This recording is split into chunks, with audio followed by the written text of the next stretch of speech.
Assalamualaikum warahmatullahi wabarakatuh. Perkenalkan, nama saya Mevika Andara Sruni dari kelas Sastra Indonesia 3. Saya kali ini akan membuat video laporan pembacaan untuk ulangan tengah semester dasar filsafat.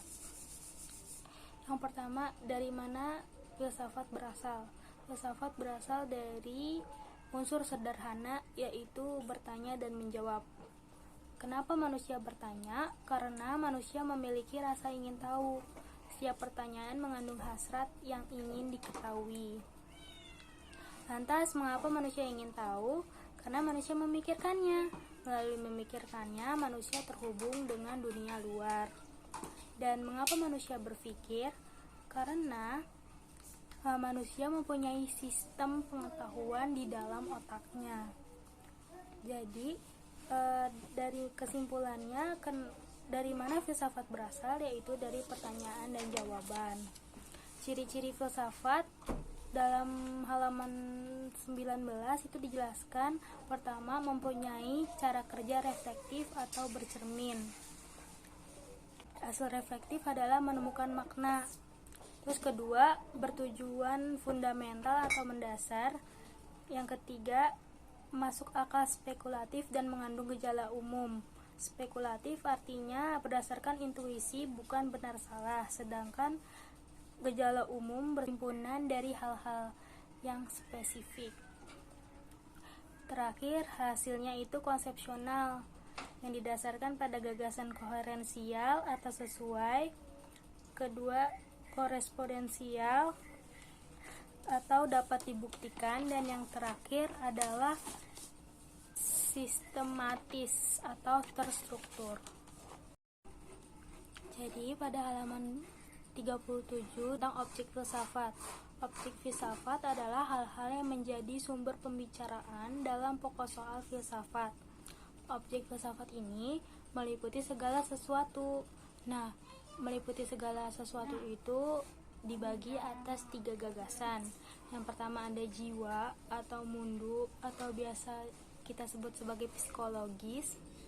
Yang kedua ada dunia atau mundu atau lebih sering kita dengar sebagai kosmologis. Dan ketiga ada Tuhan atau Dei atau disebut juga dengan teologis. Nah, karena 3 gagasan ini dianggap tidak cukup, ada lagi gagasan lain. Yang pertama itu ada dokos dan dokein. Dokos itu artinya segala sesuatu hal yang tampak. Dalam kehidupan sehari-hari, kita mengetahui tampak adalah sesuatu yang dapat diindra. Padahal benda-benda yang tampak, namun karena terbatasnya penglihatan menjadi tidak tampak, itu juga merupakan suatu hal yang tampak.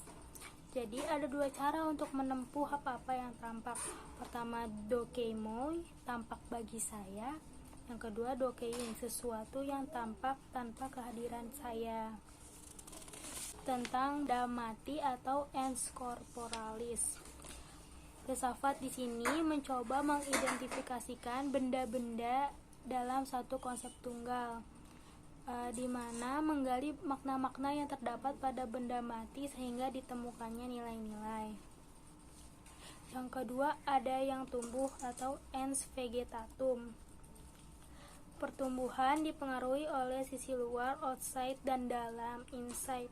Pertumbuhan juga berarti hadirnya kecerdasan yang didorong dengan kesadaran dan menimbulkan hasrat untuk hidup. Selanjutnya ada yang bergerak atau eus animalis.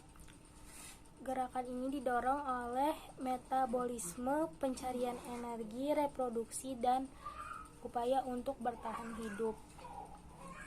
Selanjutnya ada yang bersimbol atau ensimbolum, pencarian makna dalam suatu simbol, di mana simbol terbentuk oleh berbagai faktor. Yang terakhir ada yang berpikir atau ens rasionalis. Berpikir sama dengan mempertimbangkan sesuatu fakta yang bertentangan dengan suatu prinsip. Hakikat pada halaman 55. Hakikat berarti kebenaran dari keseluruhan.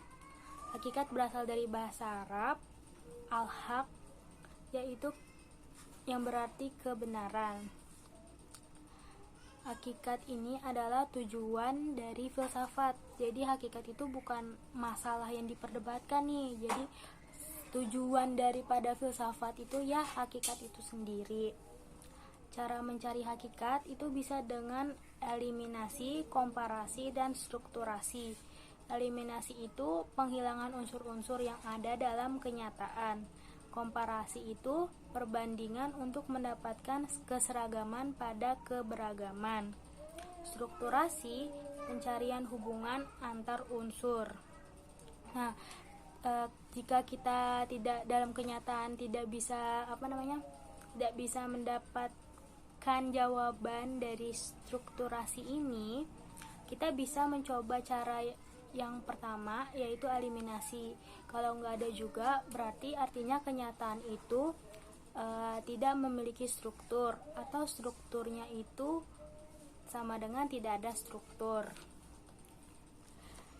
Selanjutnya, hakikat adalah sistem, di mana sistem ini itu merupakan suatu konsep, dan konsep berarti adalah abstraksi struktural dalam berpikir. Nah, berarti hakikat itu menentukan abstraksi struktural dalam berpikir. Nah, adanya sistem dalam pemikiran ditandai dengan pertama, adanya pembedaan unsur satu dengan yang lain. Kedua, identifikasi. Yang ketiga, pencarian fungsi-fungsi. Keempat, pembangunan struktur. Kelima, pembentukan orientasi. Yang terakhir, unsur diadik. Disebut sistem biner atau unsur diadik karena memiliki dua sifat, itu dilambangkan 1 ditambah 1 sama dengan 2. Model berpikir tentang kenyataan yang dihadapi manusia ke dalam dua hal yang saling berpasangan, bertentangan, dan berbeda. Dua hal berbeda ini memiliki hubungan-hubungan tertentu. Yang pertama itu ada dikotomi atau saling membedakan, contohnya menang kalah dalam suatu pertandingan. Kedua itu ada paradoks, saling berlawanan, contoh antara kutub utara dan kutub selatan. Ketiga itu ada oposisi atau saling berpasangan, contoh itu perempuan dan laki-laki. Keempat, kontradiksi, saling bertentangan atau rancu,